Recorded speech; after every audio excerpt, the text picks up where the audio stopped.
Bonjour à tous, bienvenue dans cette nouvelle édition du journal de 19h. Voici les titres.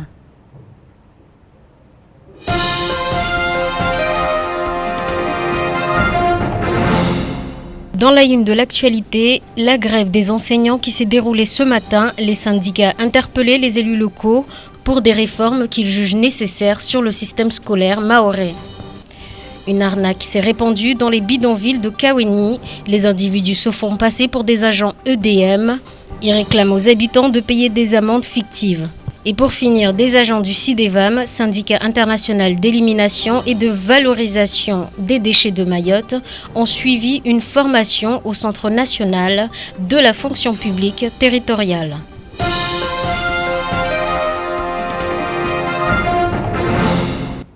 Les enseignants étaient dans les rues ce matin dans la capitale le temps d'une grève.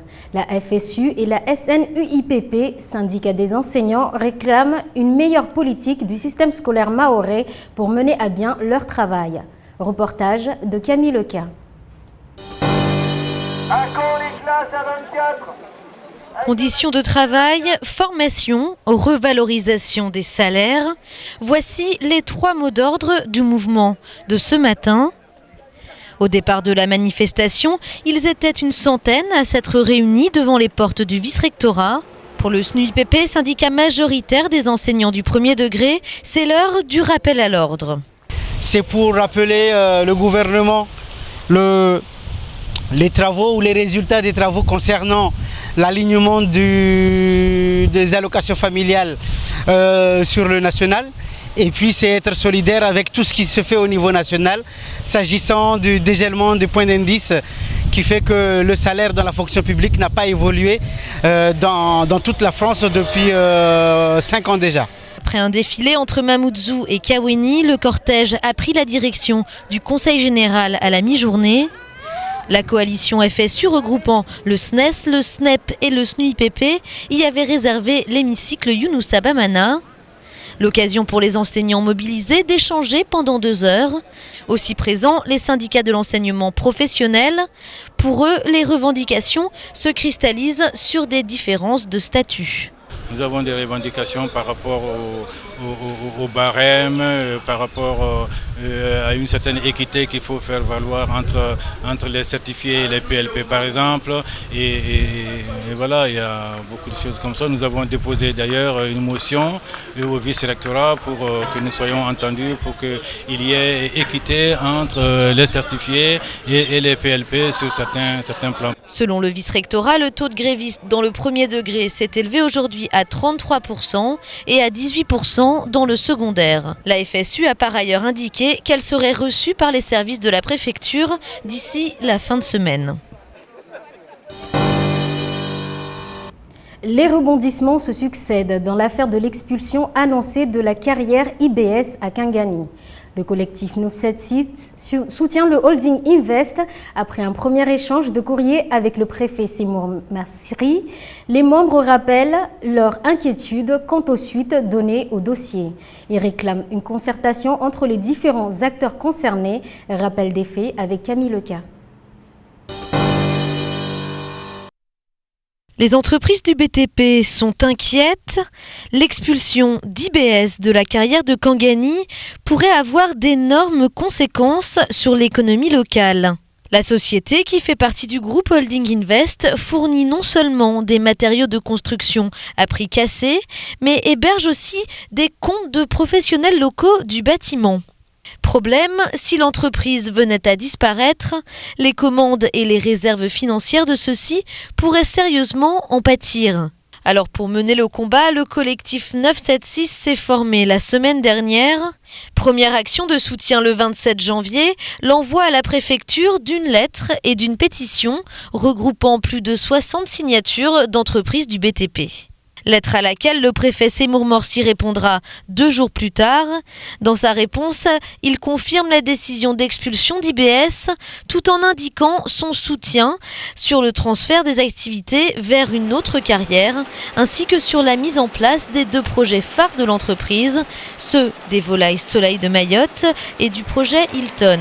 Mais si cette implication est aujourd'hui satisfaisante pour le collectif 976, elle ne suffit pas. Par un deuxième et dernier courrier reçu hier par la préfecture, il exige aujourd'hui que des négociations soient ouvertes entre les services de l'État, le bailleur de la carrière, les représentants du groupe Holding Invest ainsi que les éventuels repreneurs du site. Pour l'heure, rien n'est encore acté. Arnaque de faux agents EDM. Depuis quelques jours, les habitants des bidonvilles de Kaouéni sont victimes d'une arnaque perpétrée par un individu se faisant passer pour un agent EDM. Il réclame aux habitants une amende allant jusqu'à 200 €, prétextant que les installations électriques ne sont pas aux normes. Une combine bien ficelée, Shakila Issouf et Fred Souleymana ont rencontré les habitants. Vulnérables, les nombreuses familles des bidonvilles qui redoutent des expulsions vivent dans la peur quotidienne des interpellations de la PAF, des cibles faciles pour les escrocs. Et hier, une de ces familles en a fait les frais. Un homme se faisant passer pour un employé d'EDM est venu frapper à leur porte pour leur mettre une amende. Son motif, il ne possède pas de boîtier électrique. Ainsi, plus d'une dizaine de victimes ont donné l'argent sans poser de questions.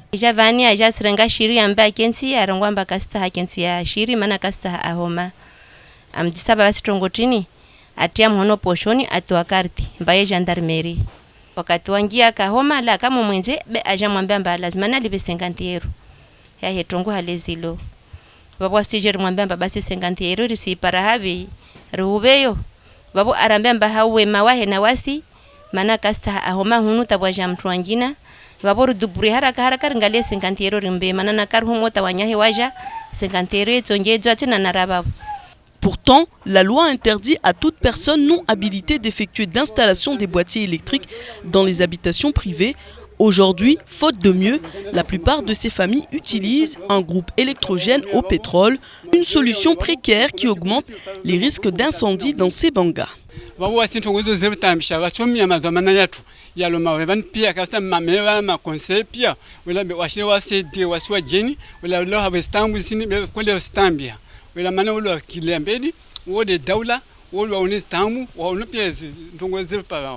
L'individu serait d'origine mahoraise et âgé d'une vingtaine d'années.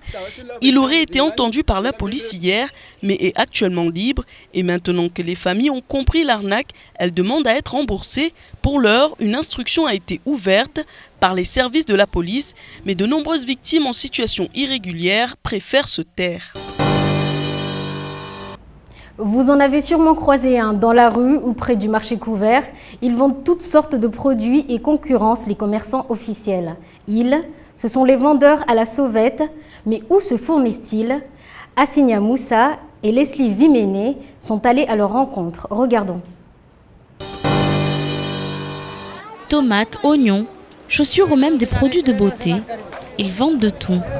Ces vendeurs à la sauvette se procurent des produits, souvent d'ici, mais aussi de Madagascar ou même d'Anjouan. Il y a les gens qui sont des importateurs et ils amènent le conteneur dans le bateau. Ce sont eux que nous coopérons avec eux, nous travaillons en partenariat. Ils nous vendent par tonne et par après, c'est-à-dire il y a ceux qui achètent par tonne et on vient au marché, on donne ceux qui revendent dans des brouettes. Il y a le mahorais, il y a le malgache et il y a des anjouanais, mais toutefois ils sont d'ici. Bon, parfois je me réserve de citer les noms d'autrui, mais toutefois ce sont les natifs d'ici, ils sont reconnus dans leur service. Un travail solidaire entre Africains, pour certains venus de la République démocratique du Congo ou encore du Rwanda. Ensemble, ils se répartissent les produits et le gain de leur vente. Nous ici, la population africaine, nous n'avons pas de travail. Mais toutefois, on vient ici au marché, on s'efforce tant bien que mal. Ceux qui vendent dans des brouettes, ils n'achètent pas. On les donne seulement le matin. Après avoir vendu, ils reviennent et ils remettent ceux qui n'ont pas vendu et ils payent ceux qui ont vendu. Ce réseau n'est pas prêt de s'arrêter car les consommateurs sont au rendez-vous et ont l'embarras du choix. Même s'il est encore difficile d'en mesurer l'impact aujourd'hui, il est sûr que cette économie parallèle pèse un certain poids dans l'ensemble de l'économie mahoraise. Poursuivons tout de suite ce JT avec l'actualité en bref. Tomates, oignons, chaussures ou même des produits de beauté. Ils vendent de tout. Ces vendeurs à la sauvette se procurent des produits, souvent d'ici, mais aussi de Madagascar ou même d'Anjouan. Il y a les gens qui sont des importateurs et ils amènent le conteneur dans le bateau. Petit problème technique, poursuivons tout de suite ce JT avec l'actualité en bref.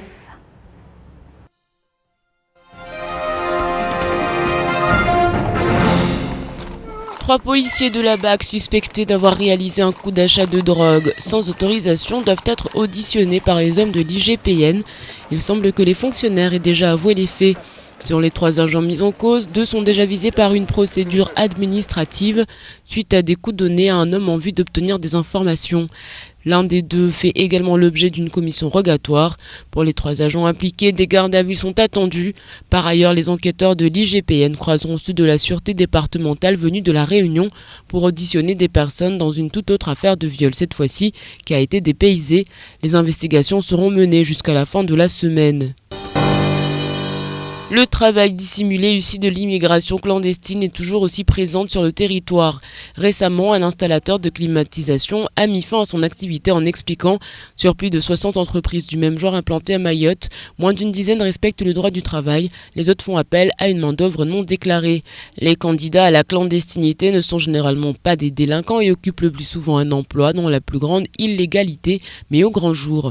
À Cavani, par exemple, la construction sans permis d'une maison occupe plusieurs travailleurs clandestins qui déclarent être payés 20 € par jour, soit 2,50 € de l'heure pour une journée de 8 heures de travail. Le député maire de Saint-Leu, Thierry Robert, président du parti La Politique Autrement, sera présent à Mayotte vendredi.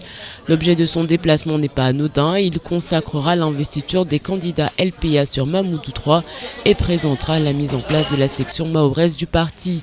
Karim Ali Abdou sera donc soutenu par une personnalité de choix, alors qu'un attaché parlementaire était attendu. Honneur est donc fait au département, mais également à ce binôme de Kaweni qui pourrait créer la surprise.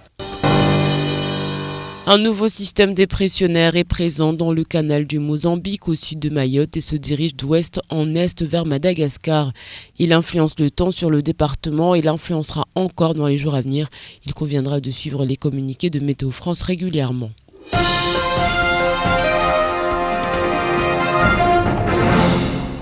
2 jours que le SNFPT, le Centre national de la fonction publique territoriale, dispense une formation aux chargés de l'environnement sur le département. Parmi eux, 13 agents de SIDEVAM, syndicat intercommunal d'élimination et de valorisation des déchets de Mayotte, Shakila Issouf et Fred Souleymana, ont assisté au cours le temps d'un reportage. Comment impliquer les acteurs du ramassage et retraitement des déchets dans des problématiques environnementales? Comment bien communiquer auprès du grand public sur le recyclage? Des questions auxquelles les stagiaires ont répondu tout au long de leur stage et qu'ils s'appliqueront de mettre en pratique. Il y a beaucoup de travail à faire. Et il faut commencer, c'est-à-dire le travail à faire doit commencer par nous les particuliers chez nous. Il faut qu'ils mettent leurs déchets dehors pendant les jours de ramassage.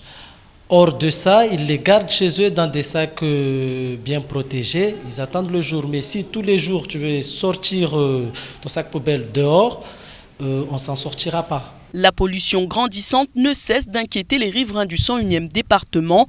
Pour cela, différentes sociétés souhaitent former leurs agents et leur donner les outils nécessaires afin qu'ils puissent venir à bout de l'insalubrité et préserver l'hygiène dans les espaces publics. Nassur Mohamadi, formateur occasionnel en environnement au CNFPT, espère déclencher une prise de conscience. Selon lui, il faut que la population réalise les dangers et change leur comportement vis-à-vis des déchets. ITV. C'est un vaste sujet parce que nous sommes tous concernés sur le problème des déchets à Mayotte que nous avons de plus en plus. Donc il était impératif de sensibiliser déjà. Donc, pour un premier temps, aujourd'hui c'est la sensibilisation sur le thème du déchet à Mayotte. À la suite, il y aura d'autres formes de stages sur les techniques de ramassage, sur autre chose. Je ne les ai pas tous en tête, mais aujourd'hui, c'est sur la sensibilisation. et tout le monde est concerné par les déchets ménagers. Premier comportement à adopter, le tri sélectif. Il favorise à la fois le recyclage, réduit la pollution et facilite le travail de la collecte des agents chargés de l'environnement. C'est maintenant l'heure de retrouver l'invité de la rédaction, André Girardot, directeur de STOI, au micro de Patrick Mian. Je vous retrouverai, quant à moi, dans une prochaine édition du journal. Merci de nous avoir suivis. Au revoir.